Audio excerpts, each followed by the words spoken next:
Bharti news, सीधा, सटीक और निष्पक्ष। एक कवि, एक संगीतज्ञ, एक चित्रकार और एक दार्शनिक। रविंद्रनाथ ठाकुर सिर्फ एक नाम नहीं, एक युग की परिभाषा थे। आदाब सलाम, मैं हूं चांद हसन और आप सबका स्वागत है हमारे शो चर्चित चेहरे में।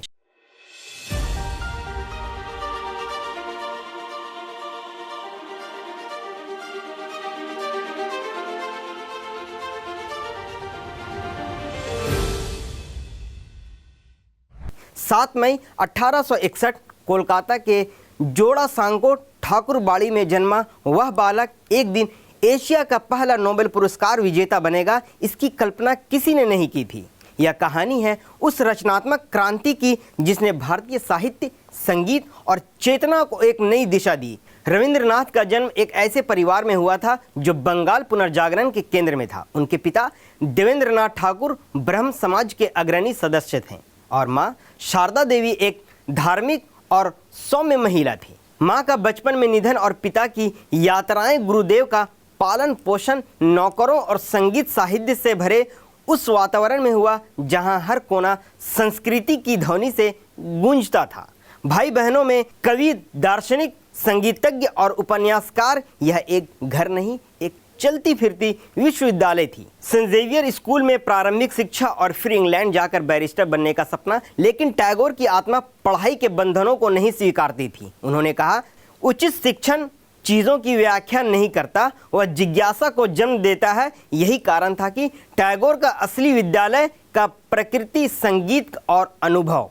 सिर्फ 8 वर्ष की उम्र में पहली कविता और 16 की उम्र में पहली लघु कथा, बचपन से ही भाषा उनके भीतर एक संगीत की तरह बहती थी। टैगोर ने गद्य और पद दोनों में ऐसी सहजता पैदा की कि जो आज भी बांग्ला साहित्य की नींव मानी जाती है। रविंद्रनाथ ने करीब 2230 गीतों की रचना की, जिन्हें रविंद्र संगीत कहा जाता है। इन गीतों में ध्रुव पद, ठुमरी, लोक धुनों और शास्त्रीय रागों की झलक मिलती है। प्रकृति और मानवीय भावना का ऐसा चित्रण शायद ही कहीं और मिलता हो।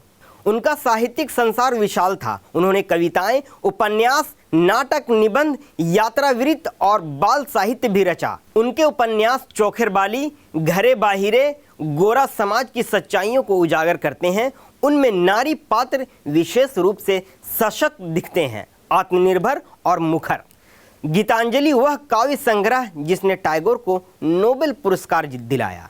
इन कविताओं में ईश्वर और मनुष्य के बीच संवाद था, आत्मा की पुकार थी। 1913 में मिला नोबेल न केवल टैगोर को बल्कि समूचे एशिया को पहली बार वैश्विक साहित्यिक मंच पर ले आया। उनके उपन्यास चोखेरबाली, गोरा, घरे बाहिरे भारतीय समाज, विशेषकर मध्यम वर्ग की गहराइयों को छूते हैं। टैगोर सिर्फ लेखक नहीं थे, वह संगीतज्ञ भी थे। उनके 2200 से अधिक गीतों का संग्रह रविंद्र संगीत बांग्ला संस्कृति की आत्मा है।